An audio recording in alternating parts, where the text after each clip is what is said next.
The email arrived at 9:03 a.m. on a Tuesday. Please join me in welcoming James Anderson to the engineering team. He'll be shadowing you for the next 2 weeks to learn our systems. I stared at my screen, a cold feeling settling in my stomach. After 12 years at Quantum Dynamics, I knew what shadowing really meant. They were replacing me with someone younger, probably cheaper, and I was expected to teach him everything I knew before they showed me the door. My name is Sarah Mitchell, and I developed the core technology that turned Quantum Dynamics from a struggling startup into a $400 million company. Not that anyone in the current management knew that. The people who had been there at the beginning, who knew the truth about QDSecure, our flagship security software, were long gone. Victoria Kane, our new CEO who had arrived 6 months ago full of fresh perspectives and strategic realignment plans, stood in my office doorway with a plastic smile. Behind her was James Anderson, looking uncomfortable in his crisp new shirt and trying too hard to seem confident. Sarah, Victoria's voice dripped with false warmth. James here is a brilliant graduate from Stanford. Top of his class. I know you'll show him everything he needs to know about our systems. Everything he needs to know. I almost laughed. The core architecture of QDSecure had taken me 3 years to develop, working nights and weekends in my tiny apartment, fueled by coffee and determination.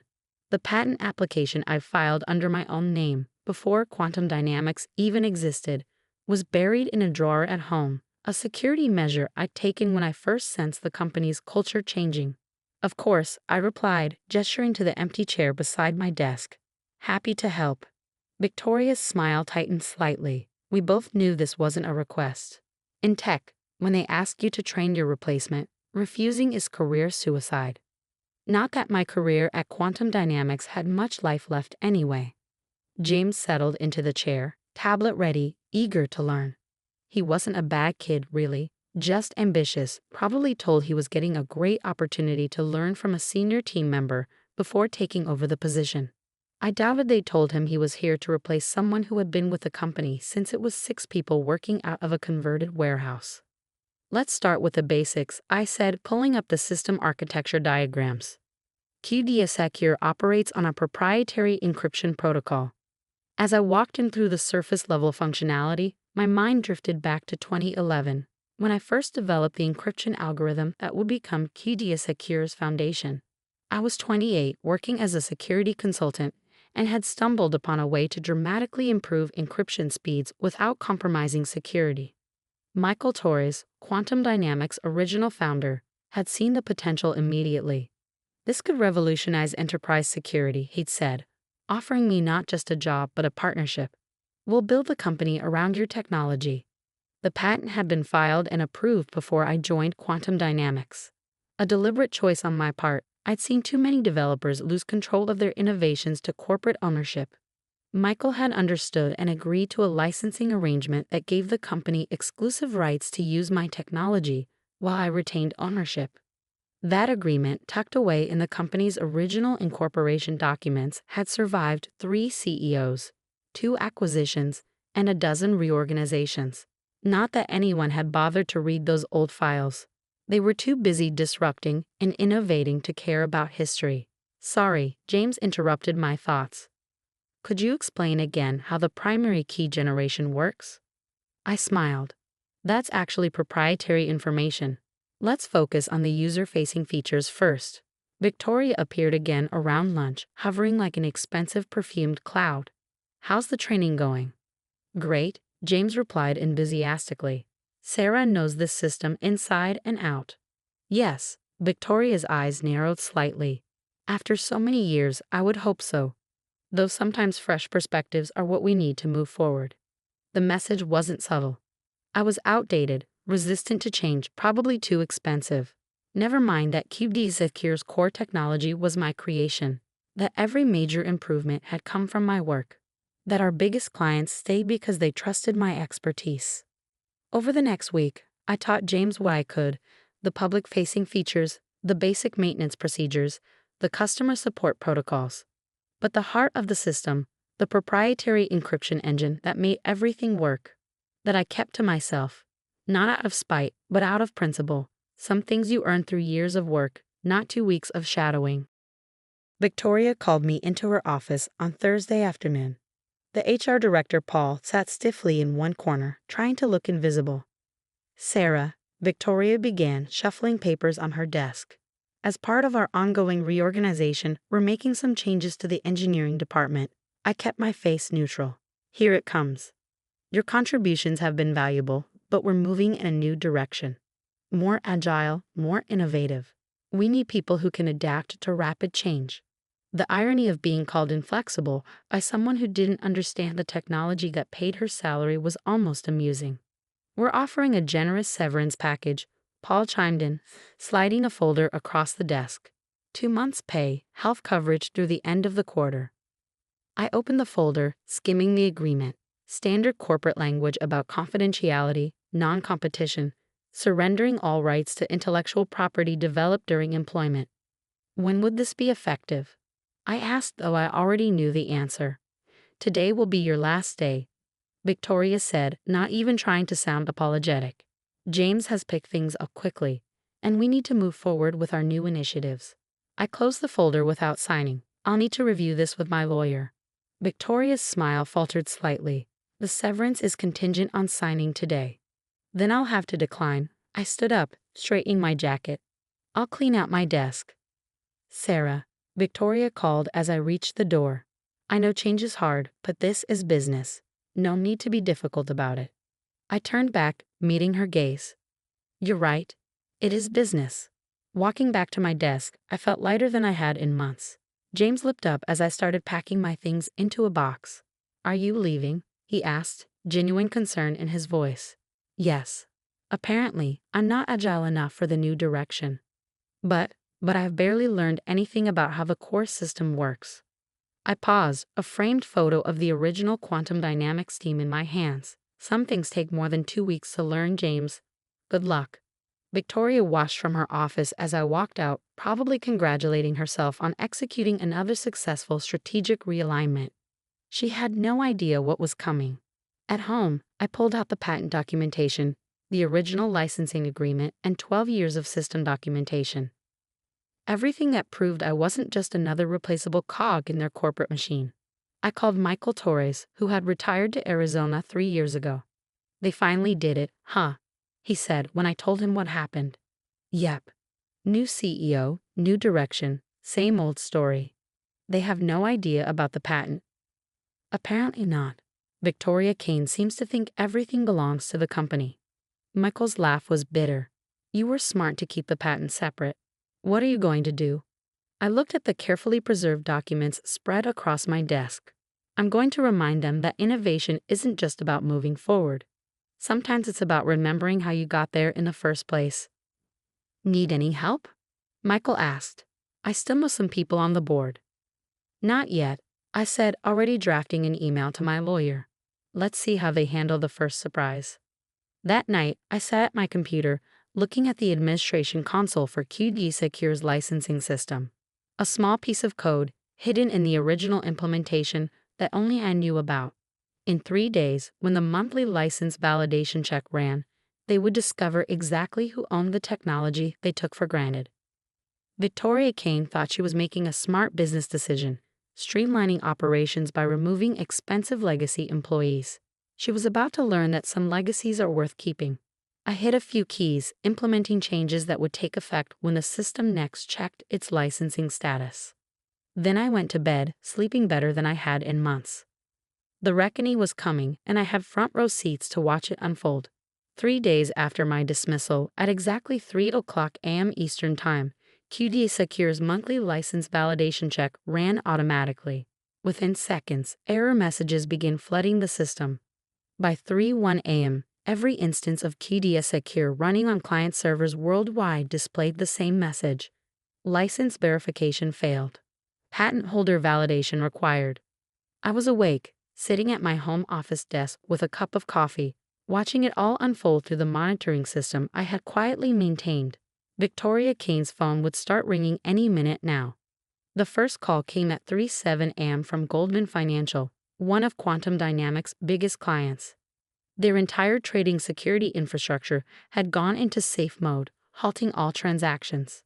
By 3:15 a.m., 14 more major clients had reported complete system shutdowns. My phone buzzed. A text from James Anderson. Everything's crashed. No one knows what's happening. Help? I set my phone aside without responding. Poor James was about to learn a valuable lesson about corporate politics and intellectual property rights. At 3:30 a.m., my email pinged with an urgent message from Victoria. Sarah, there seems to be some sort of system malfunction. We need you to come in immediately to assist with recovery. We'll pay emergency consulting rates. I smiled at her attempt to sound professional while her company was imploding. My response was brief. I'm afraid I'm not available for consulting at this time. However, you might want to review the original patent and licensing documentation for QDSecure. Pay particular attention to patent US 8,429,671B, filed under my name in 2011. By 4:00 a.m., Quantum Dynamics' legal team had discovered what Victoria should have known before firing me. I owned the core technology. The licensing agreement gave me the right to revoke access if the company breached certain conditions, including maintaining the original developer's involvement in the system's operation. My phone rang again. Victoria's number. I let it go to voicemail. Sarah, this is completely unprofessional. Her voice was tight with barely controlled panic. You can't just shut down our entire system. Call me immediately. I drafted a quick email to my lawyer instead, copying Victoria. As the legal owner of patent US 8,429,671B and pursuant to Section 7.3 of the original licensing agreement with Quantum Dynamics, attached, I am exercising my right to suspend the company's access to my intellectual property following their breach of our ongoing operational agreement. I am happy to discuss reinstatement terms with authorized representatives. The sun was rising when my doorbell rang. I checked the security camera to see Victoria herself standing on my porch, looking considerably less polished than usual in hastily thrown-on clothes. I opened the door but didn't invite her in. This is sabotage, she said without preamble. We'll sue you for damages. Actually, I replied calmly, it's asset protection. And before you waste money on lawyers, you might want to check with your board of directors. I believe they're already meeting to discuss this situation. Her face paled. The board? Yes. Apparently, several major shareholders are concerned about how a key piece of intellectual property was mishandled. Did you know that QDSecure generates 60% of Quantum Dynamics' revenue? She hadn't known. I could see it in her eyes. What do you want? She asked, her voice softer now. I don't want anything. The board of directors, however, might have some questions about why you fired the patent holder of your core technology without due diligence. As if on cue, her phone buzzed. She glanced at it, and her face went even whiter. Emergency board meeting in 30 minutes, she whispered. You should probably get to that, I suggested. And Victoria, thanks for your service. She flinched at hearing her own dismissive words thrown back at her. After she left, I received a call from Herbert Matthews, the board chairman. Ms. Mitchell, his voice was grave. We've just reviewed the patent and licensing documentation. Why didn't you mention this during your termination? Would it have mattered? I asked. Victoria Kane was brought in to modernize the company. Apparently, that meant discarding anything she didn't understand. The board has called an emergency session, he said. We would appreciate your attendance. I agreed to video conference in. No need to leave my comfortable home office for their corporate crisis. At 9:00 a.m., I connected to the board meeting. Victoria sat at one end of the table, looking like she hadn't slept. James Anderson was there too, probably to explain why he couldn't get the system working again. Ms. Mitchell, Herbert began, we find ourselves in an unprecedented situation. 17 major clients have threatened to cancel their contracts if service isn't restored immediately. Our stock price is already dropping in pre-market trading. That sounds serious, I observed mildly. Sarah, please, Victoria interrupted. Just tell us how to restart the system. I leaned back in my chair, letting the moment stretch out. The system doesn't need to be restarted, I explained. It needs to be properly licensed. As the patent holder, I'm happy to discuss new terms. Terms? Victoria's voice rose. We own the system. No, Herbert corrected her sharply.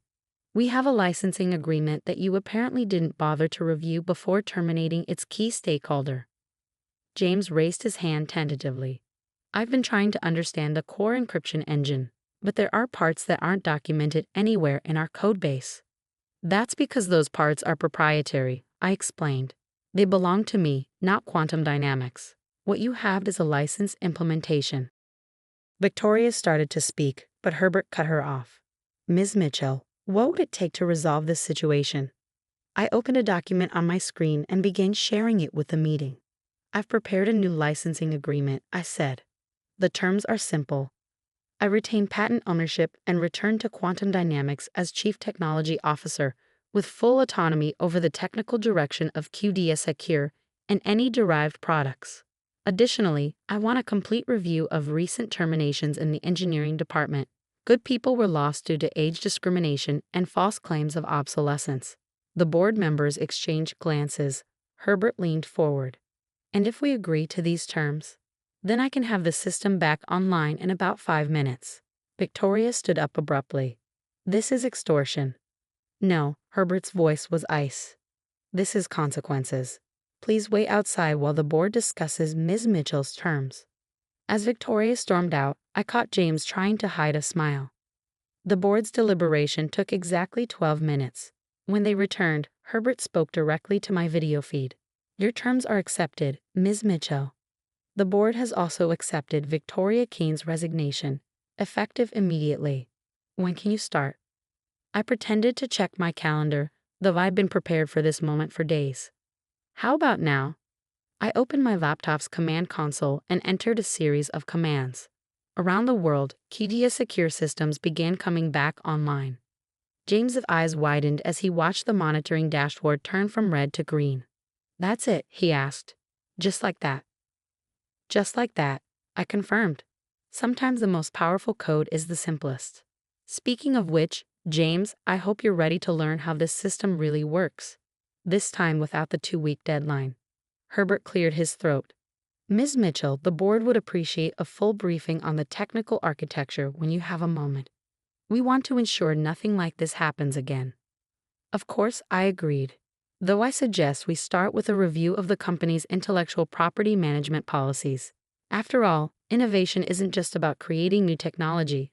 It's about respecting and protecting the innovations you already have. As the meeting ended, I sat back in my chair, allowing myself a small smile. In 3 days, I had gone from discarded employee to Chief Technology Officer. But more importantly, I had reminded Quantum Dynamics that true innovation doesn't come from flashy MBAs with buzzwords.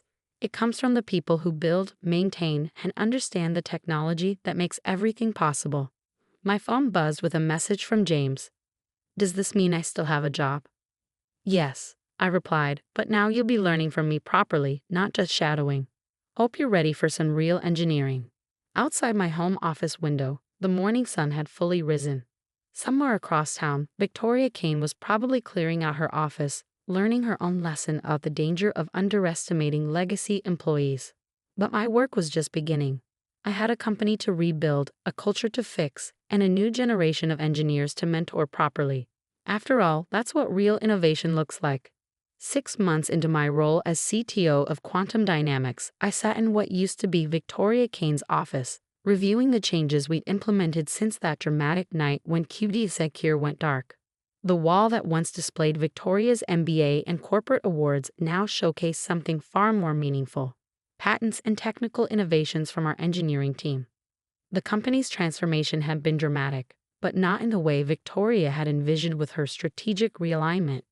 We hadn't become more agile by discarding experienced engineers. Instead, we'd grown stronger by recognizing and nurturing talent at all levels. James Anderson, whom Victoria had hired to replace me, had turned out to be an excellent engineer once freed from corporate politics. He now led our development team, having learned the true complexities of QDSecure's architecture. More importantly, he'd learned the value of respecting experience over buzzwords. Sarah? He appeared in my doorway, tablet in hand.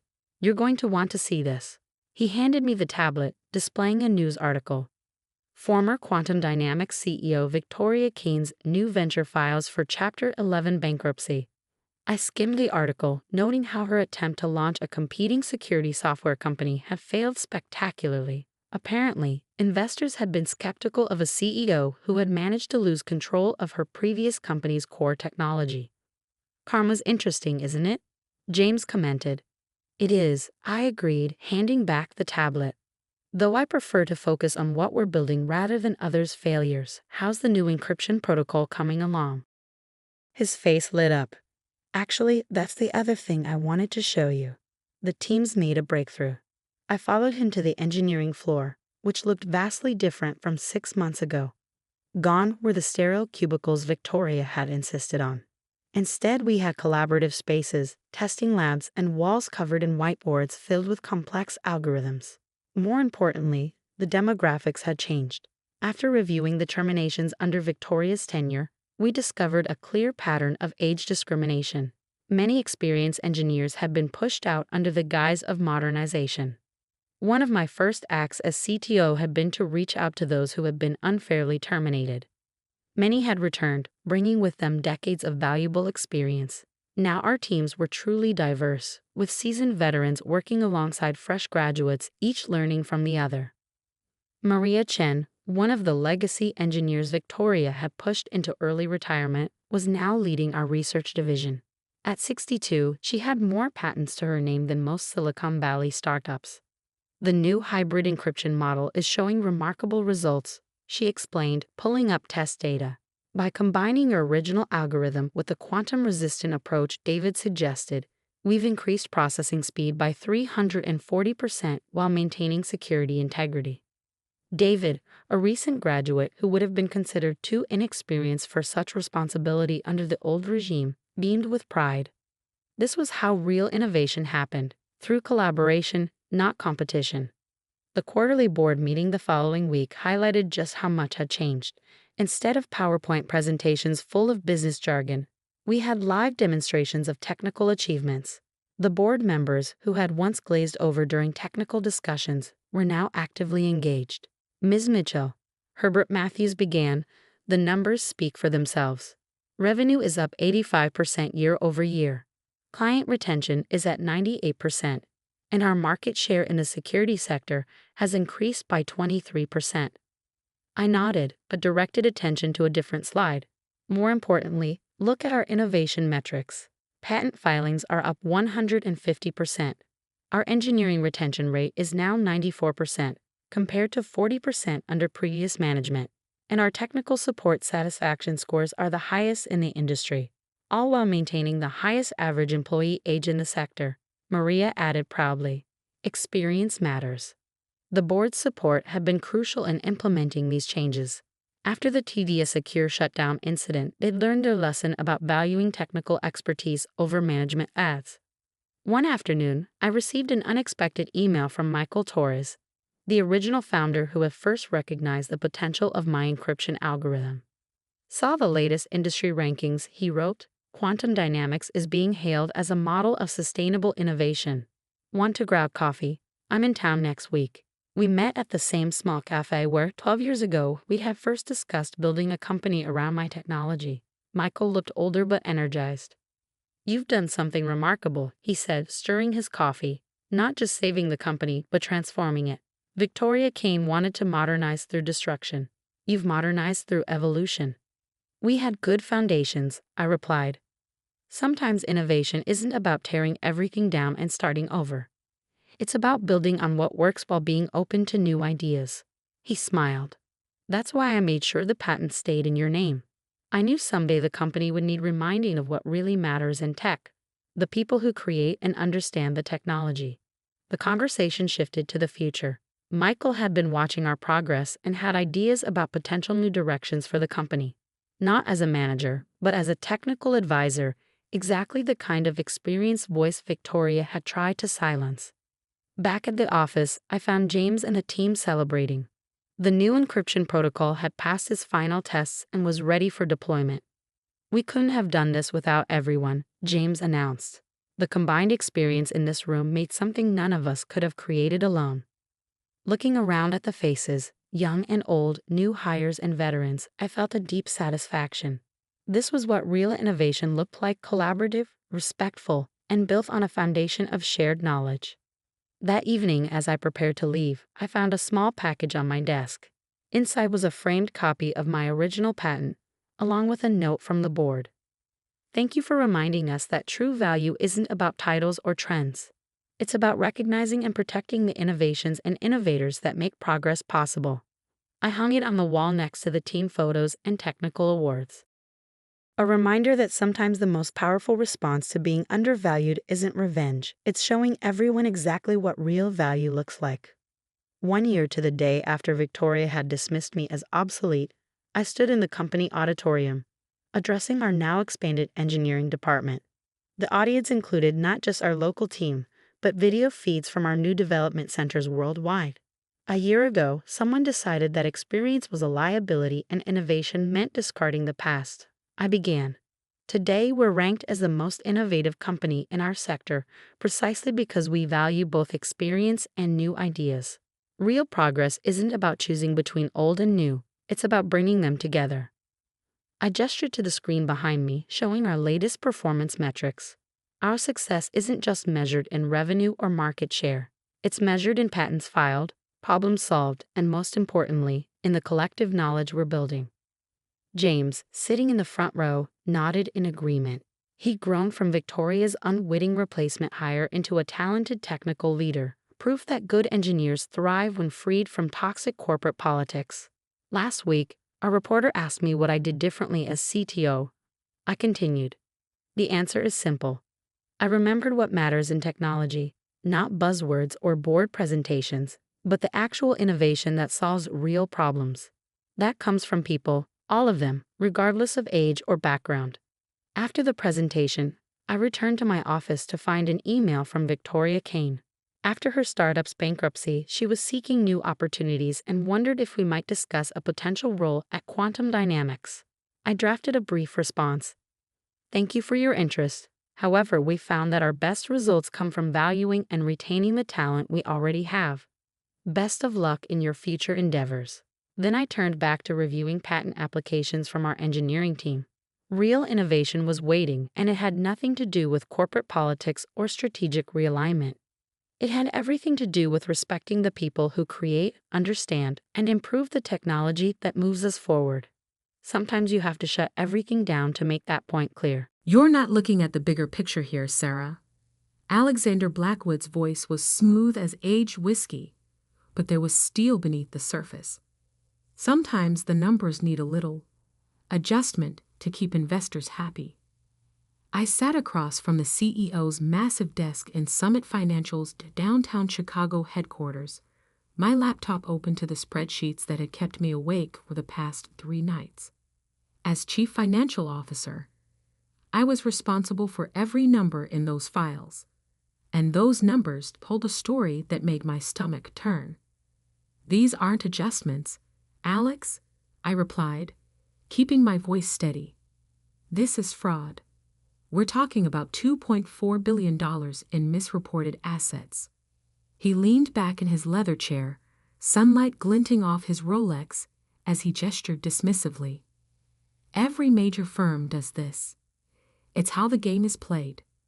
You've been CFO for what? 8 months now. Trust me, this is normal. But it wasn't normal. Not even close. I'd spent 15 years in financial services, working my way up from junior analyst to CFO of one of Chicago's most prestigious investment firms. I knew exactly what normal looked like, and this wasn't it. The Miller account alone has $400 million in phantom trades, I said, turning my laptop to show him. These transactions don't exist. We're reporting profits on trades that never happened. Alex's smile didn't waver, but his eyes hardened. Sarah, let me be clear. Your job is to make our numbers work. How you do that is up to you, but those reports need to show a 15% quarterly growth. The board meeting is in 2 days. I closed my laptop slowly, buying time to control my rising anger. And if I refuse, then perhaps we need someone with a better understanding of corporate realities. His tone was still pleasant, but the threat was clear. Someone less naive. I stood up, clutching my laptop. I'll have my response to you by tomorrow morning. Make it the right one, he called after me as I left his office. The walk back to my own office felt like moving through a dream. Everything looked normal. Analysts hunched over their computers, traders shouting into phones, the usual chaos of a busy investment firm. But now I saw it all differently, wondering how much was real and how much was carefully constructed fiction. Everything okay? My assistant Michael asked as I passed his desk. You look like you've seen a ghost. More like I'd seen the ghost of my career, I thought, but I just nodded and closed my office door. Sitting at my desk, I opened my personal email and began documenting everything I'd discovered. The fake trades, the inflated assets, the elaborate web of lies that Alex had built to keep Summit Financial looking more profitable than it was. I attached spreadsheets, screenshots, internal memos, anything that proved what was really happening. A knock at my door made me jump. It was Jennifer Torres, our head of compliance and one of the few people I truly trusted. Got a minute? She asked, closing the door behind her. I nodded, minimizing my email. What's up? You know what's up, she said quietly, sitting down. I saw the real numbers, Sarah. We're not just talking about creative accounting here. This is serious. Alex wants me to fix it, I said. Make it all look legitimate for the board meeting. Jennifer's face darkened. He's been doing this for years. The last CFO, Marcus Williams, he didn't retire to Florida like they told everyone. He left because he couldn't handle the guilt anymore. That was news to me. Marcus had been my mentor, the one who'd recommended me for the CFO position. He disappeared so suddenly 6 months ago, leaving only a brief email saying he needed a change. Have you kept any records? Jennifer asked. Documentation of what they're asking you to do. I patted my laptop. Everything. But what good does it do? If I don't play along, I'm fired. If I do, I trailed off, thinking of the potential consequences. If you do, you're complicit, she finished. And when this all falls apart, because it will fall apart, you'll go down with them. She was right. I'd seen enough corporate fraud cases to know how they ended. The higher up you were, the harder you fell.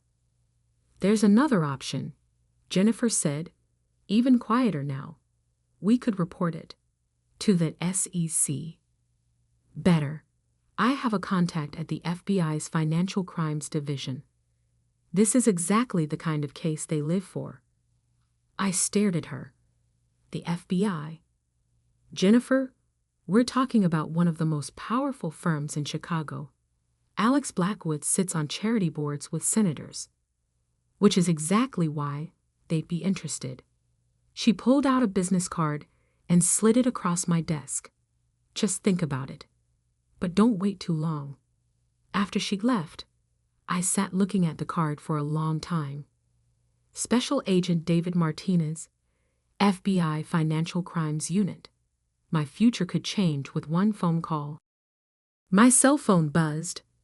A text from Alex. Dinner tonight? We should discuss your concerns privately. I knew what that meant. He tried to charm me, convince me to see things his way. He was good at that. It's how he built Summit Financial into a powerhouse, making everyone believe in his version of reality. Instead of responding, I began forwarding emails to my personal account.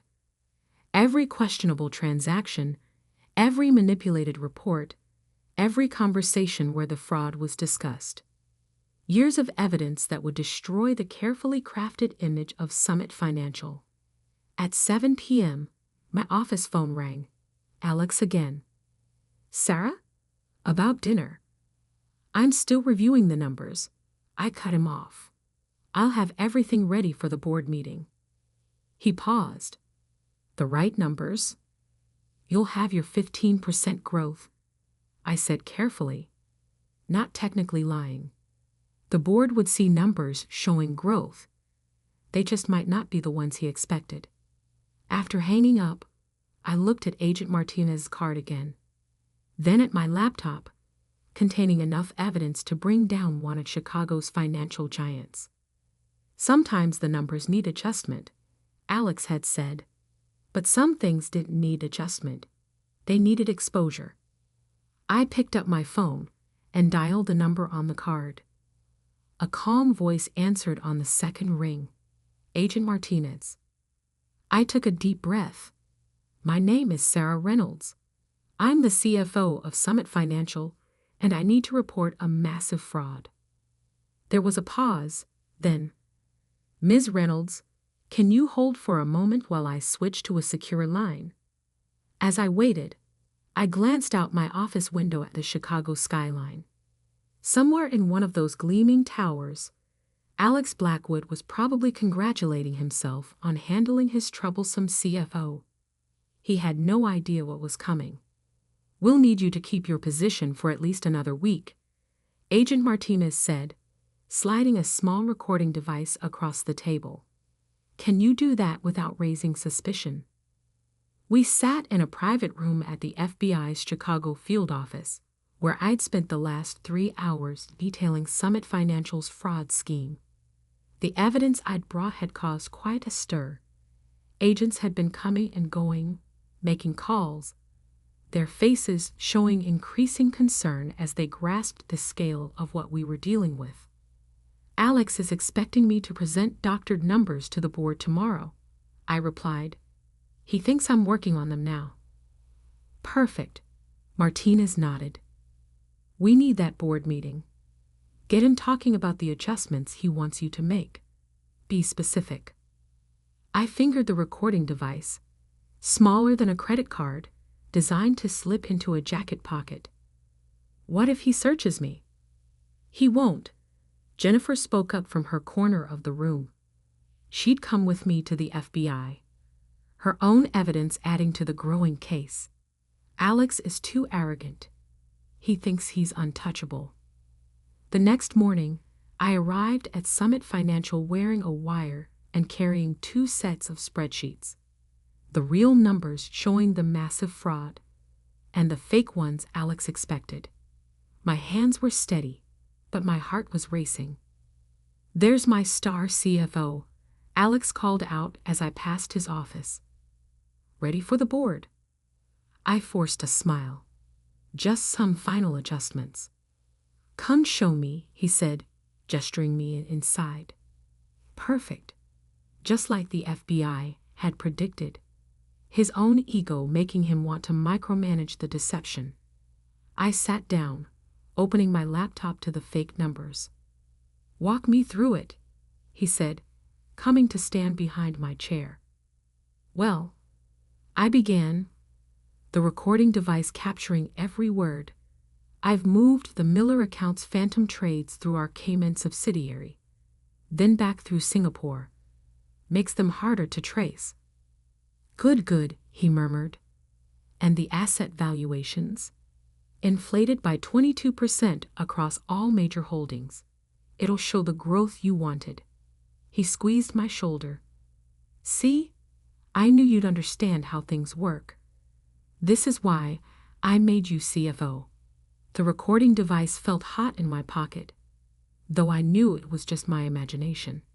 Every word he spoke was another nail in his coffin. What about the SEC filing? He asked. That needs to match. Already handled, I assured him. I used the same methods you showed Marcus before he retired. Alex's hand tightened on my shoulder for a moment. Marcus made his choice. I'm glad you're making a smarter one. If he only knew. The board meeting was scheduled for 2 p.m. At 1:30, I received a text from Agent Martinez. Teams in position. Remember, Let him present the false numbers first. I'd spent the morning quietly copying more files, documenting more transactions. The FBI now had evidence of over $3 billion in fraud, even more than I'd initially discovered. The rabbit hole went deeper than anyone had imagined. My phone buzzed. Jennifer, Alex just asked me to verify the compliance certificates. It's happening. At 1:55, I gathered my materials and headed to the boardroom. Members of Summit's board were already gathering. Wealthy, powerful people who had no idea they were about to witness the beginning of the end. Alex stood at the head of the table, confident as ever in his $10,000 suit. Sarah, why don't you start us off with the quarterly numbers? I stood, hands steady as I connected my laptop to the projector. The fake spreadsheets appeared on screen, showing exactly what Alex wanted everyone to see. Strong growth, healthy profits, a thriving company. As you can see, I began. Our third quarter shows significant growth across all divisions. Alex beamed as I walked through the lies he'd orchestrated. Board members nodded approvingly, some making notes. None of them questioned why our firm was doing so well while our competitors struggled. Then, exactly as planned, Alex took over. These outstanding results, he said, reflect our innovative investment strategies and unique market position. The recording device captured every word as he expanded on the false numbers, adding his own embellishments, digging his hole deeper with every sentence. My phone buzzed silently in my pocket. The signal from Martinez. FBI agents were now in position throughout the building. And with that, Alex concluded triumphantly, I'll let Sarah explain our projections for Q4. I stood again, but this time I switched to a different file. Actually, I said calmly, I have some other numbers the board should see. Alex's smile froze as the real spreadsheets appeared on screen. These are the actual transactions, I continued, my voice steady, showing $3.2 billion in fraudulent trades, phantom assets, and manufactured profits. The boardroom erupted in chaos. Alex lunged for my laptop, but I stepped back. What are you doing? He hissed. My job, I replied. The real one, not the criminal one you wanted me to do. The boardroom doors opened. Agent Martinez entered, followed by other FBI agents. Alexander Blackwood, Martinez announced, you're under arrest for securities fraud, wire fraud, and multiple violations of federal financial regulations. Alex's face went through a series of expressions: shock, rage, disbelief. Sarah, he sputtered, you naive little. Choose your next words carefully. Martinez cut in. Everything in this room is being recorded. Board members sat in stunned silence as agents began securing computers and documents. Jennifer appeared in the doorway, carrying more evidence. Ms. Reynolds has been working with us for the past week, Martinez explained to the board. The fraud she uncovered is one of the largest we've seen since Bernie Madoff. Alex, being handcuffed, turned to glare at me. I made you CFO, he spat. I gave you everything. No, I corrected him. You gave me a choice between being criminal or being ethical. I chose ethical. As he was led away, I began explaining the real situation to the shell-shocked board. The fake trades, the hidden losses, the years of systematic fraud that had artificially inflated Summit Financial's worth. My phone started buzzing with news alerts. FBI raids Summit Financial. Major fraud uncovered at Chicago investment firm. CEO arrested in billion-dollar security scam. Jennifer joined me as the agents continued their work. "You okay?" I nodded, watching Alex being escorted to the office in handcuffs, his perfectly tailored suit suddenly looking like a costume. Naive, I mused. He kept calling me naive for believing in ethics. And now he's learning about prison ethics. Jennifer smiled grimly. But this was just the beginning. The evidence we gathered would take months to fully process. Hundreds of clients would need to be notified, accounts would need to be audited, and the full extent of Alex's crimes would need to be documented. Agent Martinez approached with a thick stack of papers.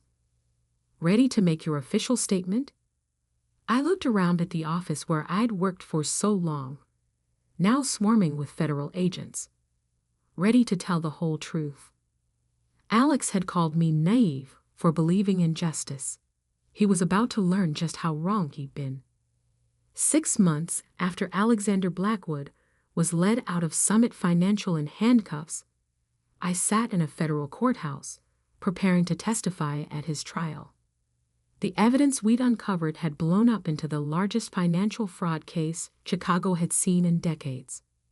"Ready?" Agent Martinez asked, reviewing his notes beside me. I nodded, watching Alex being led into the courtroom. His $10,000 suits had been replaced by department store clothing that somehow made him look smaller. But his eyes, when they met mine, still burned with the same arrogance. "The prosecution calls Sarah Reynolds," the judge announced. As I took the stand, I thought about how much had changed since that day in Alex's office when he'd called me naive for refusing to cook the books. The investigation had revealed fraud going back 15 years, totaling over $4.8 billion, far more than we'd initially discovered. "Ms. Reynolds," the prosecutor began, "please explain to the court how you first discovered the fraudulent activities at Summit Financial." For the next 3 hours, I laid out every detail. The fake trades, the phantom assets, the elaborate network of shell companies Alex had used to hide losses. I explained complex financial schemes in terms the jury could understand, watching their faces shift from confusion to shock to outrage. "And Mr. Blackwood's response when you confronted him about these irregularities?" "He told me it was normal," I replied, "that every major firm does it. He called me naive for questioning it." Alex's lawyer tried to paint me as a disgruntled employee, but the evidence was overwhelming. The recordings I'd made, the documentation Jennifer and I had gathered, the testimonies from other employees who'd come forward, it all told the same story. During a break in proceedings, Jennifer showed me the latest financial news on her tablet. Summit Financial fraud claims more victims. 3 major banks implicated. FBI investigation expands to international financial networks. Whistleblower testimony reveals decade of systematic fraud. "They're calling it the Chicago version of Enron," she said. I thought of Marcus Williams, my predecessor, who'd fled to Florida rather than face what he'd helped create. The FBI had found him, and he turned state's evidence, adding his testimony to the mountain of proof against Alex. The trial lasted 3 weeks. Each day revealed new depths of corruption, new layers of fraud that had permeated every level of Summit Financial. Board members who had nodded approvingly at Alex's false numbers now faced their own legal troubles. Finally, it was time for the verdict. On the charge of securities fraud, how do you find? Guilty. Wire fraud? Guilty. Money laundering? Guilty. 23 counts in total, 23 guilty verdicts. When the judge announced the sentence, 18 years in federal prison, Alex finally lost his composure. "This is ridiculous," he shouted, jumping up. "Everyone does it. I just got caught because some naive little—" "Mr. Blackwood," the judge cut in sharply, I suggest you stop talking. Your definition of normal business practices is precisely why you'll be spending the next 18 years in prison. Outside the courthouse, reporters swarmed us. Ms. Reynolds, how does it feel to be vindicated? What made you decide to come forward? Are you worried about retaliation from others in the industry? I faced the cameras calmly. I did what any ethical professional should do. The real question is why more people don't speak up when they see fraud. The aftermath transformed the financial industry in Chicago. The SEC launched investigations into several other firms, and new regulations were proposed to prevent similar frauds. Summit Financial itself was dissolved, its legitimate assets sold off to repay defrauded investors. The magnificent office building where Alex had once ruled now housed other companies, the Summit name removed from its facade. A month after the trial, I received an unexpected call from Harvard Business School. They wanted me to give a guest lecture on corporate ethics and the importance of whistleblower protection. Standing in front of those students, I told them the real story, not just the fraud and its discovery, but the moral choice every financial professional eventually faces. There will come a moment, I explained, when someone asks you to cross a line. They'll tell you it's normal, that everyone does it. That's when you have to decide what kind of professional you want to be. The lecture was picked up by major business publications. Soon I was speaking at conferences, consulting with firms on ethical compliance, and helping draft new industry regulations. Not bad for someone naive, Jennifer commented after one such presentation. I smiled, remembering Alex's words. Turns out believing in ethics isn't naive. It's the only way this industry can survive. 1 year to the day after Alex's arrest, I received a letter from him. The prison return address made me smile. Sarah, he wrote, I still think you don't understand how business really works. But I have to admit, you played it smart. Smarter than me, in the end. I didn't reply. Instead, I framed the letter and hung it in my new office at the Financial Ethics Institute, where I now served as executive director. It served as a reminder that sometimes being naive means being strong enough to stand up for what's right. The press still called occasionally, wanting updates or comments on new financial scandals. They always asked if I regretted coming forward, if the personal cost had been too high. I would think of Alex in his prison cell, of the thousands of investors whose money we'd helped recover, of the young professionals who now had a roadmap for handling ethical dilemmas. The only cost, I would tell them, would have been staying silent. Marcus Williams called me from Florida, where he was serving his reduced sentence for cooperation. You did what I should have done years ago, he said. You stood up to him. It wasn't just me, I reminded him. It was everyone who came forward after, everyone who chose truth over comfort. The financial industry was changing, slowly but surely. New compliance protocols were being implemented, inspired by what we'd uncovered at Summit. Young analysts were being trained to spot and report fraud, rather than hide it. One evening, as I was leaving my office, I ran into one of the Harvard students who had attended my lecture. She was now working as a junior analyst at a major bank. I almost compromised today, she told me. My manager wanted me to hide some losses, but I remembered your story. I reported it instead. That, more than anything, made it all worthwhile. Alex had called me naive for believing in justice, for thinking one person could stand up against systemic corruption. Now he had 18 years in federal prison to think about who had really been naive. The whistleblower who exposed the truth, or the criminal who thought he'd never be caught. As for me, I kept the recording device Agent Martinez had given me. framed alongside Alex's letter and the first newspaper article about the case. Together, they told a story not just about fraud and justice, but about the choice we all face between what's easy and what's right. Sometimes being naive means being brave enough to believe the truth matters, that justice is possible, that one person's stand can change an entire industry. And sometimes, as Alex learned from his prison cell, the people you dismiss as naive turn out to be the ones who bring your empire crumbling down.